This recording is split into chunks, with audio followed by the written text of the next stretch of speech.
Hey, this is a Hakawati production. Ever thought about collecting art? My next guest is an expert in contemporary Arab art.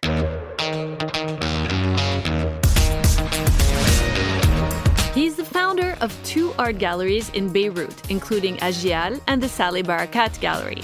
He's helped build major art collections around the world, and he's deeply involved in developing the market for Arab art on a global level. He's also been a speaker at some of the most prestigious museums and universities. Please welcome to the show, Saleh Barakat. Hi, Saleh. Hi, Nadia. So let's start with the basics. Is art a good investment from a purely financial perspective? Well, this is the question that everybody is asking these days. And to be very honest, it's a very complex answer. Historically, art has always been a good investment in the sense that because of its rarity, good quality art keeps its value. So it's a fabulous placement. But the mistake that usually the young generation are doing while approaching art is that every investment has a return, So while, for instance, when you buy an apartment, you can rent it. When you buy a piece of land, you can grow agriculture on it. When you put your money in the bank, you can get interest. If you buy stock, you have dividend. And in fact, the real return of art is the enjoyment that you have with this piece of art every single day of the year. When you look at it and you live with it, it makes your life happier. So if you look at it only in terms of pure capital increase, so when you buy it and how much you sell it and what is the difference, I think in this case, people are losing really the real return on art.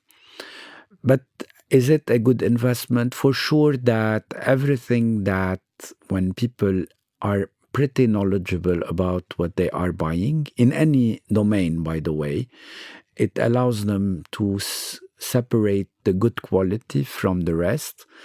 And quality over time always gets higher. So, yeah, in this instance, if your parents bought the good artists of their time, you will be benefiting from what they have enjoyed, in addition to all the pleasure they had all through these years. But approaching art purely as an investment tool without really liking art, in this case, I must say, most probably it may lead you into wrong directions, because you will probably buy with your ears, not with your eyes, not with your heart, not with your passion. And that can take you into wrong directions. Has the industry changed over the last few months since COVID-19 came along, the economic crisis that ensued around the world, and of course in the Middle East and here in Lebanon where you have your galleries? Did you get a sudden influx of people looking for kind of stable investments, meaning art? Have you seen a change in any way? In the past few years, art managed somehow to impose itself as a class asset, as an asset class, next to real estate and many other investment stocks. So people take it seriously today. And in fact, during COVID, and they were really confined in their homes, art was something that was accessible. You can see it online, you can order it, it can be shipped. It's different from buying real estate. You don't want to buy an apartment that you haven't seen. You don't buy an apartment that you don't really know the area or haven't lived this. Plus, it's more expensive. Art is requires less quantities, amounts of money. So if you know a little bit the artist, you know a little bit the art scene that you're interested in, then it might be easier to look at art as something that you can buy virtually while you are confined in the isolation of your home. Plus, you can enjoy it because you're stuck at home. Exactly. Plus, you can enjoy it because actually life continued through the shipping. I mean, airport closed, but not for cargo. So I remember having sold artworks to other countries and shipping them and arriving to the client and the client hanging them, enjoying them while nobody was really going to a supermarket. So which countries have you been shipping to? Actually, mostly it was to the Gulf, but it could have been any other places. I mean, that was the case where I have clients who know me very well, who know my artist, and it was very easy to achieve the deal while it was fully virtual. Yeah. So are most of the clients for Arab art Arabs? I must say, definitely they represent the majority of buyers, but not necessarily. I mean, of course, there are buyers from everywhere in the world. You will be surprised. I mean, one of the most recent clients was from Puerto Rico. So it could be from any part of the world. But it goes without saying that probably the majority of buyers of French art are French, Chinese art are Chinese, and definitely many of the buyers of Arab art are Arabs because they live the situation. They are more sensitive to the topics that Arab artists tackle in their art. But that doesn't mean that people from other places on the planet cannot also be sensitive to these kinds of subjects. Definitely. What are some of the main themes that you see in contemporary Arab art? Yeah, no doubt. No, at least I focus on the Levant, on Levantine artists. And because my gallery is an engaged gallery, I defend a little bit what I call the Levantine identity, which is an identity that has this very peculiar thing of being multi-confessional and multi-ethnic.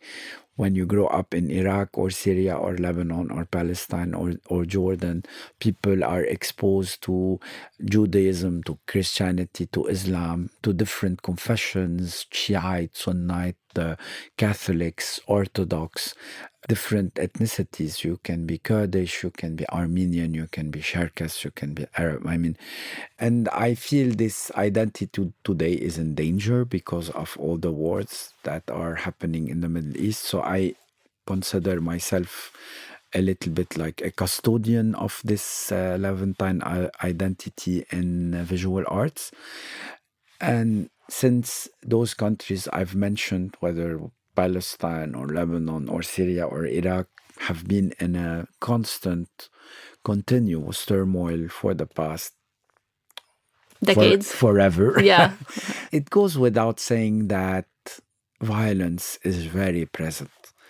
An artist is a very sensitive soul, and when you grow up surrounded by so much violence, I feel it's pretty impossible today not to protect yourself from it. It will come no matter what you do, and it's reflected in there. But that's also what makes it very interesting, because people from other places in the world don't have this context, and therefore how it's being interpreted in art is something extremely attractive for those who look at art as being an expression for change, as an expression of how artists express the problems that are being faced by their own communities and how they translate them into universal forms, because we are not talking about political propaganda.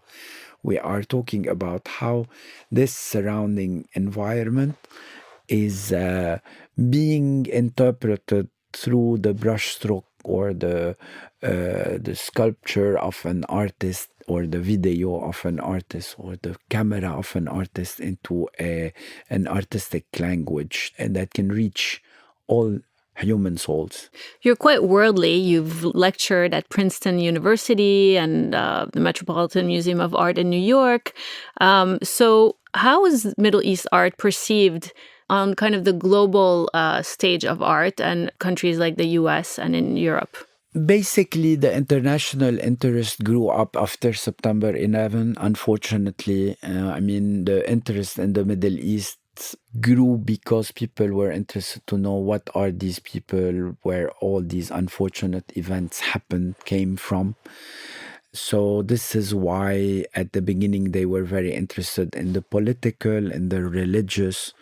But slowly and surely, people like me are not only interested in exporting this image of the Levant, which definitely is part of our contemporary identity, but there are so many other things.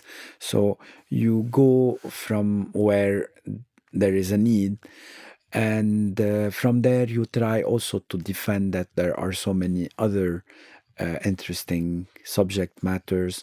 And this is how, for instance, the world, the Tate, and the afterwards to MoMA and the Metropolitan and the Centre Pompidou and Art Institute of Chicago started discovering a fantastic group of women from the Levant who very early from the 40s, 50s, 60s were very avant-garde in tackling the issues of abstractions and of Eastern semiology, of post-war. And so, it depends on the institution. There is a lot of different angles. The Middle East is also representative of Arabicity, of a lot of religions. Oriental Christianity, which these are not really present in the West. So it's really curious for them to discover all these different things. They're still discovering it, though, because I guess what I'm asking is, in terms of the market for Arab art around the world, do Arab artists who are well respected here have the same kind of clout as American artists there? And do you see where I'm going? Like, is the market there for Arab art significant? And do they value it like they would value European or American art? For sure, in the West, they are much more exposed to Western art, which is completely much more defended through institutions throughout hundreds of years. So it goes without saying that it is more established. But there is a new generation of, I would say, Arab American artists. Arab artists who emigrated to the United States or who spend their time. Who, for example? Let's say somebody like Walid Ra'ad today, somebody like Mana Hatoum.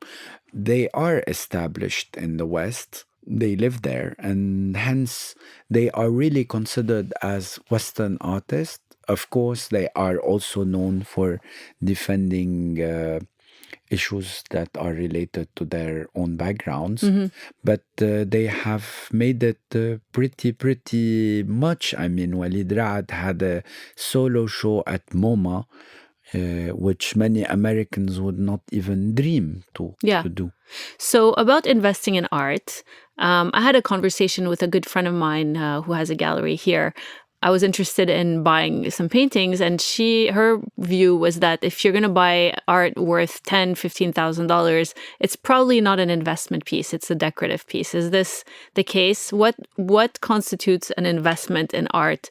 At what price levels are we talking about? Well, it's a very controversial issue. Everybody now is talking about investing in art. I've been in this business for the past 30 years.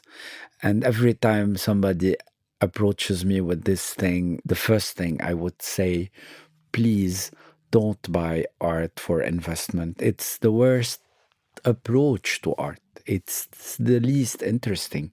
Art is a fantastic passion. You don't want to buy art because in 20 years or in 10 years or whatever, it will increase in price. This approach for me is the biggest aberration to the approaching art. It is to a certain extent true that if you are buying something for 10,000, 15,000, for it to become lucrative in terms of what they call an investment is, I mean, what, making 10% a year, so doubling in like 5 or 7 years.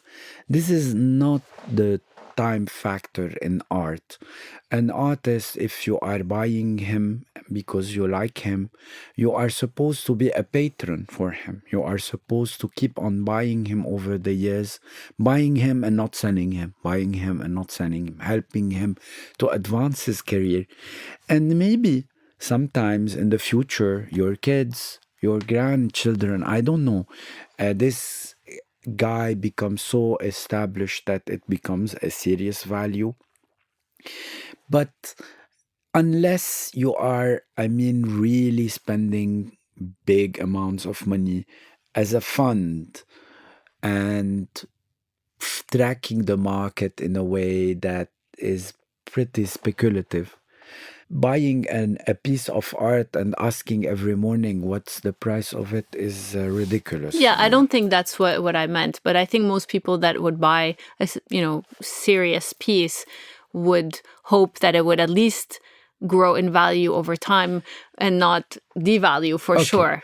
Nadia, let me be very honest about that. I mean, in whatever domain in the world, whatever domain, what will grow up in value is an advanced knowledge. I mean, how are you going to buy a good artwork that is going to be very valuable unless you become a bit erudite about your knowledge about it? I mean, you want to be interested in art, it takes for me 3 to 5 years for you to learn the basics, to know what is a good artist, what is a bad artist, what I don't like the word good artist, bad artist, but I mean, what are artists who have more potential than others, you know?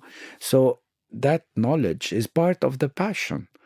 When you restrict it to the fact that I am buying a product that I am valuing today at 15 and in 2 years it should be 25, without all the other ingredients. I mean, having spent time with artists, talking to them, knowing why are they interesting, why do you think they are potentially growing to become even more interesting.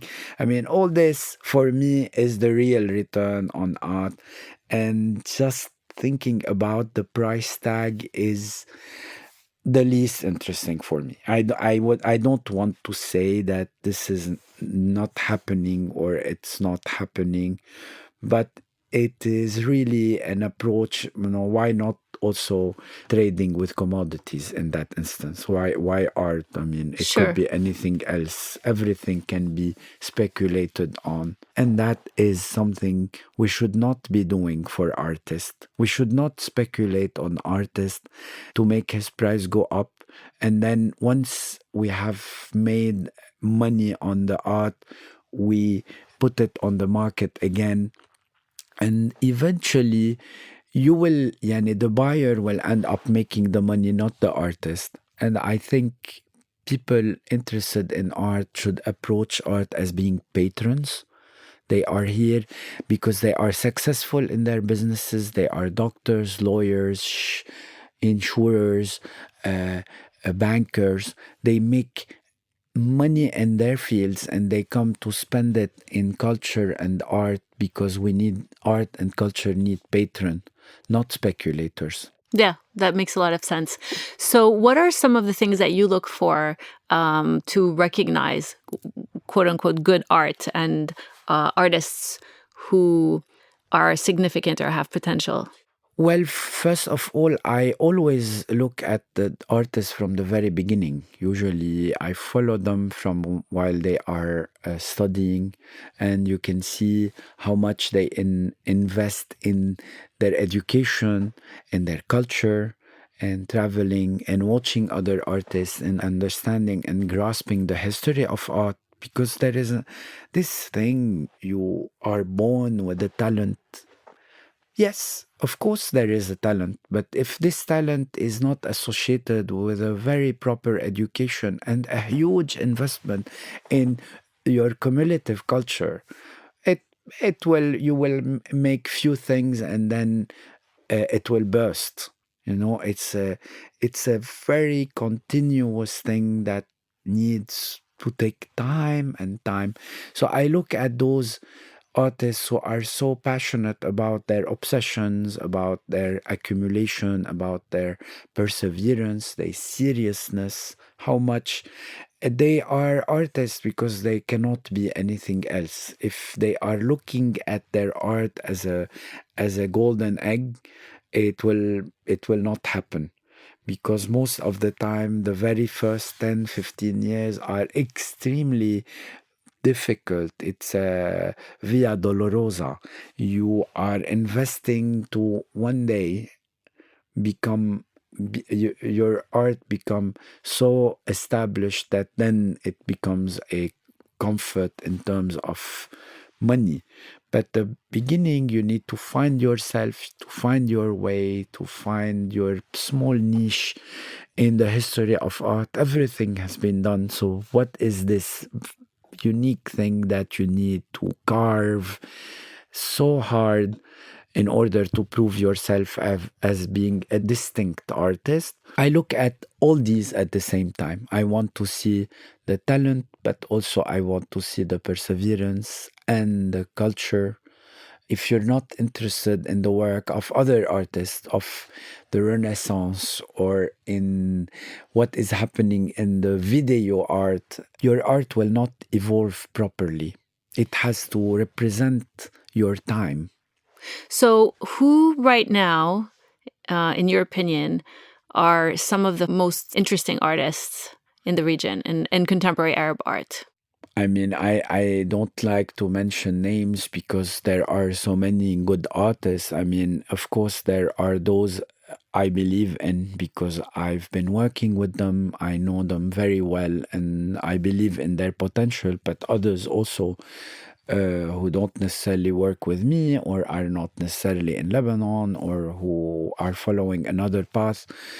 The region really has a lot of great artists. I mean, really, really good artists in all domains. We have good sculptors, good painters, good video makers, good installation artists, good performance artists. Really, it's amazing how much good artists and serious artists are in the region, much more than we have proper institutions and proper galleries and proper art scene, proper art centers to engulf them. Yeah, I know you don't want to drop names, but not everyone is familiar with artists. So it's nice to hear about individual people. Maybe you can talk about someone that you do represent, and maybe talk a little bit about their story. It's very unfair to mention one or two artists and not to mention the How many others. do you But represent? I really must say that there are at least different groups of artists. I mean, those who are socially engaged, those who are politically engaged, those who are aesthetically engaged. I mean, there are different groups. I really like, for instance, how one artist was very much taken by the idea of defending a little bit, for instance, the transsexual and transvestite community in Lebanon, or in another time where she wanted to defend the domestic helpers and racism against domestic helpers by extrapolating the place of the madame with the maid. It was called maidam, and for the course of one photography, the domestic helper was given the right to dream of herself as being the employer. But I mean, really, so many. I mean, Abdurrahman Qatanani, not to mention a name, but I know somebody who could have become a thug if he followed the path that was meant to him and he decided otherwise.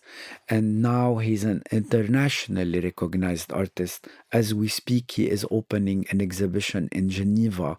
The Swiss ambassador called him to tell him, you have a place on an airplane that, he became so important.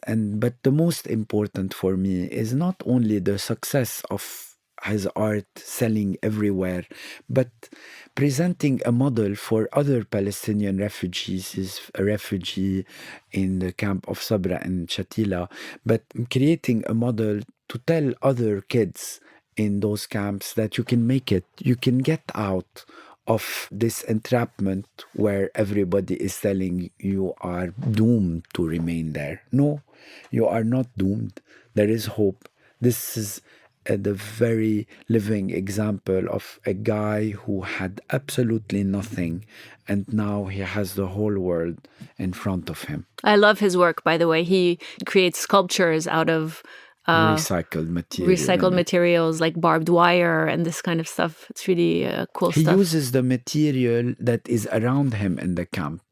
Corrugated steel, leftovers. I mean, he really uses recycled material, very harsh material, but to express exactly the contrary of people would expect from somebody like him.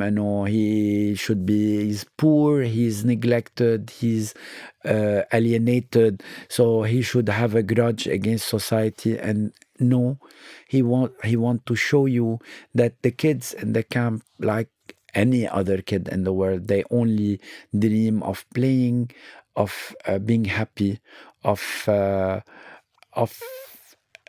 believing in fairy tales happening. So, if someone was interested in art and wanted to start a proper art collection, how would you recommend they get started? Well, this is exactly what I tell them if they come to my gallery and they want, quote unquote, to invest in art. I will tell them, please don't buy anything for the coming 3 to 6 months, depending on how perseverant you are. Just go visit every week another gallery. Please, when you go to dinners, start looking at art around you. If you find something you like, ask about the name of the artist. Go do some Google research. On the week after, go to a gallery and ask, what do you have? Do you have this artist? What do you have? Something similar? And so on and so forth. At least you can decide that what you have seen, you know what you kind of like. And once we decide that this is what we like, then we focus more on what we like, and we start mentioning, okay, why this guy is worth 10,000 and this guy is worth 1,000 and this guy is worth 100,000, and start understanding the functionality of the art market, and then only then start buying few pieces.